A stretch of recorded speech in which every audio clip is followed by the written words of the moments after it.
여러분 안녕하십니까? EBS 초대석 정관용입니다. 모두가 웰빙을 이야기합니다. 웰빙, 행복하고 건강하게 잘 사는 것, 뭐 이런 거겠죠. 그런데 이 웰빙을 이야기하는 시대에 웰다잉, 잘 죽는 것이 진짜 잘 사는 것이다. 이렇게 외치시는 분이 있어서 오늘 스튜디오에 초대했습니다. 한림대학 생사학 연구소 소장이신데요. 오진탁 교수님이십니다. 교수님 어서 오십시오. 네, 안녕하세요. 네, 생사학. 네. 글자 그대로 삶과 죽음에 대해 연구하는 학문 맞습니까? 예, 그렇습니다. 이런 분과 학문이 진짜 있어요? 문과 학문이 생겨났죠. 생긴 지 얼마 안 됐고요. 한 뭐 40년? 서양에서는 이제 연구자도 많은데 우리나라에서는 알려지지 않았고 생사학 연구소는 뭐 우리 한림대학에 유일하게 있고 또 대학원까지도 제가 그 2013년 9월부터 만들어서 운영하고 있고 그래요. 근데 뭐 우리나라에서는 생소하지만 올 6월에 이제 홍콩 대학에서 전국에 800명의 연구자가 모여서 뭐 전 세계에 그렇죠. 예. 슬픔 그리프 카운슬링 요새 많이 좀 우리 관심 갖고 있잖아요. 슬픔 치료. 예, 슬픔 치료, 뭐 생사학, 뭐 자살 예방 그런 전문가들이 800명이나 모였습니다. 그러니까 우리 사회가 이런 쪽에 여태까지 좀 관심이나 그런 것이 좀 크게 부족했다는 것을 알 수가 있습니다. 저도 처음 들었습니다. 네, 예. 그 보통 다른 분과 학문으로 치면 생사학은 어느 학문의 뭐 하부단이라고 할까요? 생사학은 뭐 지금 서양에서는 뭐 사회복지나 상담이나 이런 사람도 하고 의학에서도 하고 철학 종교에서도 하고 하니까는 뭐 요새 말로 융합학문이죠. 특정한 뭐 인문학에만 자리에 매김하기도 그렇고. 그러니까 뭐 복합학이라고 그럴까? 교수님은 철학? 저는 철학에서 간 거죠. 있죠. 철학에서 이제 생사학을 연구하는 사람입니다. 어떻게 하다가 이런 쪽에 관심을 갖게 되셨어요? 저는 이제 고등학교 때부터 이제 철학이나 종교에 관심이 있었고, 그 중에 또 이제 죽음 문제도 관심이 있었고. 고등학교 때 죽음 문제에 관심이 있었고? 예, 관심이 있었습니다. 혹시 자살 생각하셨던 건 아니고요? 뭐 저도 이제 그런 생각을 안 하진 않았겠죠. 저 청소년기니까. 왜냐하면 이제 고등학교 때 다니면서 학교 공부가 재미없었어요, 저는. 그래서 이제 철학이나 종교책을 많이 봤고 그러다 보니까 이제 자꾸 이제 그런 쪽으로 빠지게 됐고 그래서 이제 뭐 철학과에 진학을 해서 그때부터 이제 공부를 시작을 했는데 이제 뭐 제가 70년대 77학번쯤 되니까 그때는 이제 주로 우리 사회는 서양 철학 위주로 공부를 했잖아요. 그렇죠. 근데 대학에 가서 저는 죽음도 공부하고 싶었는데 가르쳐주는 교수가 없었잖아요. 그래서 뭐 혼자서 책을 모으고 그때부터 아무도 가르쳐주지 않으니까 그런 과정을 거쳤고 박사학위를 이제 장자로 받았고 95년도에 한림대 가서 그때 가니까 이제 젊은 학생들이 철학에 관심이 없더라고요. 그래서 죽음 문제 내가 모은 자료를 모아서 97년부터 강의를 만들었죠. 만들어서 쭉. 강의 제목이 뭐예요? 뭐 인간의 삶과 죽음, 뭐 죽음의 철학적 접근, 자살 예방의 교육, 자살 예방의 철학 그런 겁니다.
생과 사에 대한 학문이긴 한데 주로 죽음 쪽에 지금 말씀을 많이 하시는 것 같아요. 주로 죽음을 연구하는 게 생사학입니까?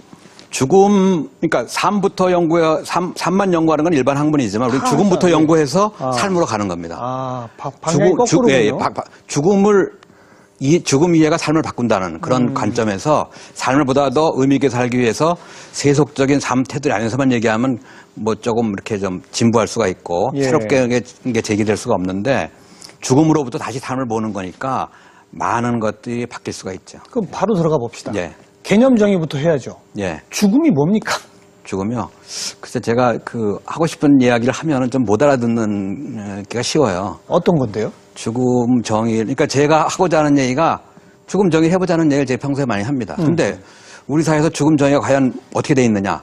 없습니다, 사실은. 없어요. 예. 예를 들면 심폐사 내사 얘기는 들어보셨잖아요, 그죠? 예. 심폐사 내사라는 것은 심폐사는 심장이나 폐, 호흡이 멈췄다, 죽었다는 그렇죠. 이야기고, 그렇죠. 내사는 뇌가 죽었다는 얘기인데, 그것은 심폐사 내사는 사실 죽음 정의가 아닙니다. 의학적 죽음 정의는 되죠. 예. 그러니까 의학적 죽음 정의인데 의학적이라는 말은 빼고 우리 병원이나 사회에서는 그것이 죽음 전부인 것처럼, 죽음 전부인 것처럼 하잖아요. 근데 그것이 죽음 정의가 되려면 전제가 있어야 됩니다. 인간은 육체만의 존재다. 죽으면 다 끝난다. 예. 그런 전제하에서 그걸 받아들인다고 한다면 심폐사내사가 죽음 정의가 될 수 있는데 그걸 받아들일 수 없는 것이고 그것이 공감대를 형성할 수 없는 건데 인간은 육체와 영혼의 결합체다? 그렇죠. 예. 그렇게 우리 생사학이나 뭐 성경이나 불경이나 이런 데서는 다 얘기하고 있지 않습니까? 그러니까 어떤 죽음 정의를 좀 고민해야 되는데 지금 최근에 뭐 안락사다, 존엄사다, 뭐 자살문자 이런 거 얘기하지만 죽음에 대한 어떤 기본적인 정의부터 예. 모두가 동의할 수 있는 정의가 아니다 할지라도 심폐사내사는 그것은 죽음 정의가 될 수 있는지 없는지 자체도 고민해야 되는데 거기에 대한 논의가 된 적이 없지 않습니까? 오진탁 교수님께서 네. 정의하는 죽음은 뭡니까? 그럼 간단하게 말씀드리면 죽음 정의는 인간의 육체의 죽음이다. 육체만 죽는 것이지 모든 것이 다 죽는 것은 아니다. 예. 육체의 죽음이고 영혼은 죽은 육체로부터 떠나는 거다.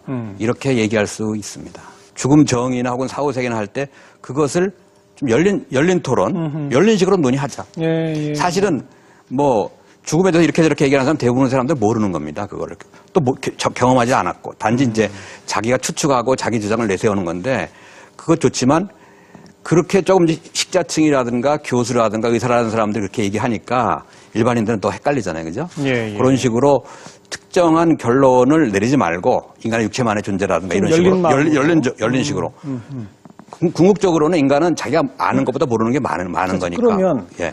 영혼의 존재를 믿는 분이 있고 안 믿는 분이 있습니다. 예. 사후세계 역시 믿는 분이 있고 안 믿는 분이 네. 있어요. 심지어는 전생의 개념, 네. 윤회 사상 이런 네. 걸 믿는 분도 있고 안 믿는 분도 있습니다. 그렇죠. 그런데 일단 열린 마음으로 그것까지 포함해서 죽음의 개념을 다시 생각해보자라고 하시는 거잖아요. 예, 그렇죠. 그 이유가 뭡니까? 왜 그렇게 해야 합니까? 그러니까 죽음을 다르게 보면 삶이 다르게 보이고 자기가 다르게 보입니다. 그러니까 예. 이런 말씀을 드릴 수 있어요. 그러니까 죽음 이해와 삶의 이해와 인간 이해 이 세 가지는 맞물려 돌아가는 겁니다. 따로 떨어져 있는 것이 아니에요. 그러니까 우리는 육체만의 존재라고 생각하니까 죽으면 다 끝난다고 생각하고 그렇죠? 예. 죽음 준비를 하지 않고 그러한 보통 사람들의 삶의 방식 죽음 이해는 그렇잖아요. 그죠? 그게 그 자기 자신도 육체만의 존재고 그러한 그 자기가 육체만의 존재고 죽으면 다 끝나고 또 그런 방식으로 죽고 그러니까 삶과 죽음과 인간 이해가 서로 밀접하게 관계가 있으니까 예. 과연 어떠한 것이 바람직한 죽음 이해고 어떠한 것이 바람직한 인간 이해고 그래서 어떻게 살아야 되는지를 함께 고민하는 계기를 마련하자는 거죠. 그래서 영혼의 존재를 열린 마음으로 받아들이면서 죽음을 생각하면 네, 삶이 또 다르게 보입니까? 다르죠. 어떻게 달라지죠? 간단하게 얘기하겠습니다. 그러니까 지금 이제 학생들 경우에 이제 20대가 지금 또 격정의 시기고 또 여러 가지 어려운 시기인데 힘든 일 많잖아요. 지금도 제 수업 듣는 학생 중에서 그런 학생들이 많아요. 자기도 자살 충동 느꼈고 자살 시도했다. 그때는 왜 그랬느냐? 자살하면 다 끝난다고 생각했다. 그리고 또 그거 아니라고 가르치는 사람이 없었다. 근데 내 수업을 들어보니까 그게 아니더라. 죽으면 끝이 아니고. 그러니까 자살한다고 해결되지 않는다는 것을 자기가 이제 알게 되니까 예. 그 학생이 가졌던 개인적 고민, 스트레스는 저는 몰라요. 그렇지만 죽음 이해를 가르침으로써 자살에 대한 생각이 바뀌고 삶에 대한 생각이 바뀐다는 거죠. 삶을 다르게 보기 시작했다. 예. 그래서 well dying, 잘 죽는 것이 잘 사는 것이다. well dying이라는 단어를 오진탁 교수님 만드셨다고 들었는데 왜 맞습니까? 서양에서는 잘 쓰지 않는 단어입니다. 서양에서는 이제 좋은 굿데스 정도만 쓰고 굿데스. 예, 굿데스 예. 정도만 쓰고 그 서양적 표현으로 잘 안 쓰는 표현인데 웰다잉이라는 표현을 제가 어떻게 고민했냐면은 웰빙이라는 말이 우리 사회에 유행했고 또 이제 죽음 데스나 데스 에듀케이션 혹은 죽음이나 죽음 준비 교육을 제가 이제 20년 전부터 얘기했지만 사람들이 관심을 보이지 않고 또 우리 사회 죽음의 질에 좀 문제가 있다는 고민 끝에 이제 사람들 관심을 끌어들이기 위해서 예. 웰빙과 관련해서 웰다잉이라는 용어를 쓴 게 한 2006년부터 썼어요. 썼는데 예. 지금은 뭐 어느 정도 많이 알려진 개념은 되었다고 생각하고 있습니다. 뭐 어쨌든 좋습니다. 그러면 웰다잉이든 뭐 굿데스건 간에 좋은 죽음이 있다는 거 아니겠습니까? 네네. 잘 죽는다는 것이 네, 있고 네, 네. 나쁜 죽음이 있다는 거 아니겠어요? 그렇죠. 예. 그러니까 대표적으로 나쁜 죽음은 뭐고 좋은 죽음은 어떤 겁니까? 나쁜 죽음의 대표적인 거는 뭐 일종의 자살이라고 얘기할 수 있죠. 쉽게 우리 사회 지금 뭐 좋은 죽음은 뭐 여러 가지로 얘기할 수 있지만 아름다운 마무리. 예. 쉽게 쉬운 우리말로 하면은 그러니까 어떤 그러니까 우리 사회는 지금 약 25만 명이 죽습니다 매년.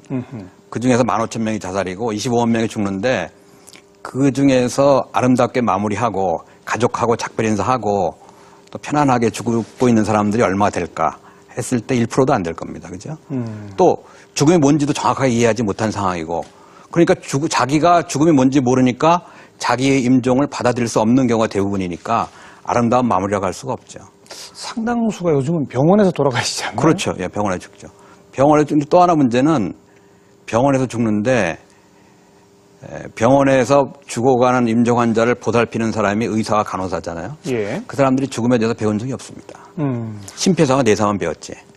미국의 의과대학에는 생사학 전문가들이 그런 과목도 있고 전문가도 있는데 우리나라 의과대학은 없어요. 그러니까 일본에서도 그런 얘기를 합니다. 죽음의 의료화다. 의학 중심으로 너무 치우쳐 있다. 죽음이나 임종 과정이. 그것이 문제로 많이 제기되어 있고 우리 사회도 일본보다 더 심각하면 심각하지 그런 점을 지적할 수 있습니다. 네. 조금 더 구체적으로 들어가서 제가 우리 교수님의 자료를 이렇게 좀 보니까 죽음 앞에 사람은 9가지 유형을 보인다. 네, 네. 그 9가지가 어떤 거죠? 9가지가 이제 간단하게 하면 이제 불행한 죽음과 행복한 죽음, 아름다운 마음을 두 가지로 나눌 수 있는데 불행한 죽음은 이제 절망의 모습으로 죽는 것, 두려움 속에서 죽는 것, 혹은 죽음을 부정하는 것. 자기 임종 상황이 다가왔는데 죽음을 받아들이지 않는 죽기 겁니다. 죽기 싫어 하는 이런 거죠. 또 화를 내는 것. 예. 가족한테 왜 내 병을 못 고치고 내가 왜 죽어야 되는지 화를 내는 것. 이런 경우. 이런 것들이 이제 불행한 죽음이라고 할 수 있고 우리나라 사람들의 죽음이 대부분 이러한 상황에 처해 있다고 얘기할 수 있습니다. 거부, 부정, 절망, 두려움. 긍정적인 건 이제 수용하는 거죠, 이제. 받아들이는 거. 받아들이는 거죠. 자기가 죽을 수밖에 없는 상황이라는 걸 받아들이면서 이제 가족들하고 작별도 하고 그런 경우가 있을 수 있고 또 하나는 이제 희망. 죽음 속에서 희망을 읽어내는 겁니다. 글쎄요. 받아들이는 것까지는 모르겠는데 희망까지? 희망을 예를 들면 교인 같은 경우, 아하. 신자들 같은 경우에 또 성경이나 불경 같은 데에서는 그런 어떤 죽음 속에 있는 희망을 많이 얘기하잖아요. 맞아요. 그러니까 그런 것도 많지 기독교 않지만. 같으면 이제 하나님 품으로 간다. 그렇죠. 불교 같으면 이제 다음 생으로 가고 태어난다. 뭐 이렇게. 네, 그렇죠. 예. 그런 식의 것도 이제 편안한 아름다운 마무리 중에 하나로 얘기할 수는 있을 겁니다. 예. 그러니까 죽음을 받아들이는 9가지 유형 가운데 한 5가지는 나쁜 것이고. 그렇죠. 한 4가지는 좋은 것이고. 예. 그럼 그 중에 어떤 쪽을 선택할 것이냐? 이렇게 물으시는 거군요. 사람들한테. 그렇죠. 그러니까 예. 이제 사실은 이제 불행한 죽음이 퍼센트로 말하면 90%가 넘고 한 10%도 안 되고 어떤 면에서는 1%도 안 될지 모르겠지만 일부러 제가 긍정적인 죽음을 많이 제시한 것은 예. 조금 더 긍정적인 죽음을 위해서 노력하고자 하는 제언이라고 할 수가 있습니다. 수용하라. 예. 그리고 희망을 받아라. 또 여유를 가져라. 여유. 죽음 앞에 여유를 가져라. 예. 쉬운 일은 아니죠. 예. 그죠. 그리고 또 밝은 죽음이라는 것이 있습니다. 밝아요? 밝은 죽음. 예를 들면 달라이라마 같은 사람이 이렇게 얘기합니다. 죽음이라는 것은 옷을 벗는 거다. 육신이 옷이 낡아서 옷을 벗고 다른 세상으로 떠나는 거다. 그래서 막 웃으면서 얘기를 해요. 예. 이런 분들은 이제 그야말로 죽음 속에서 어둠이나 절망을 읽을 수 없는 밝음을 상징하는 그런 어떤 모습으로 죽기 위해서 매일마다 죽음 명상을 합니다. 그런 분들. 어허. 죽음에 대해 더 깊이 생각해 본다 이거죠. 그렇죠. 네. 매일매일 하는 겁니다. 예. 그런 경우도 있고, 예를 들면은 또 수월 스님이라는 분이 있었어요. 우리나라에 옛날에 그 일제시대 때 수월 스님이라는 분이 있는데, 그분은 뭐 식사하고 나가서 이제 상자들한테 잠깐 나갔다 오겠다고 간도지방에 사셨는데, 예. 그러더니만 이제 그 옷을 다 벗어서 개놓고 목욕하고 그 바위에 앉아서, 시냇가 옆에 바위에 앉아서 결과부자한 자세로 돌아가셨어요. 그런 죽음은 드문 죽음이지만 뭔가 어떤 그 죽음에 대한 두려움이나 절망의 메시지나 이런 건 하나 없는 그런 유형의 죽음도. 그런 분들은 뭔가 좀 도가 깨치신 분들 아닌가요? 그렇죠. 자신의 죽음의 순간까지 미리 아시는 분들. 그렇죠. 그런 사람들은 좀 특별한 유형인데, 예를 들면 뭐 장자 같은 사람도, 제가 전공했던 장자 같은 사람도 그런 죽음 얘기가 많이 나오고, 또 스코트 니어링 같은 사람의 죽음 이야기도 이제 많이 책 속에 많이 나오는데, 그분 같은 경우도 그 100세 되던 해에 한 달 전부터인가 6개월 전부터 단식을 했어요. 음식을 이제 받아들일 수 없는 상태가 됐고, 자기가 죽음이 임박했다는 것을 깨달았고, 그런 식으로 미리 준비를 하고서 의사나 종교인들 다 거부하고서 예. 어떤 그 편안하게 작별 인사를 100일 동안에 걸쳐서 했고, 또 아름답게 마무리한 거죠. 그러니까 네. 그러한 것을 좀 특별한 능력 있는 사람들이 그렇게 했지만, 뭐 누구나도 노력을 한다고 한다면 일반 사람 누구나 할 수 있다. 가능할 수 있다고 봅니다. 받아들이고 네, 네. 여유 있게 네. 또 희망을 보고 네. 그러면 밝은 죽음도 할 수 있다.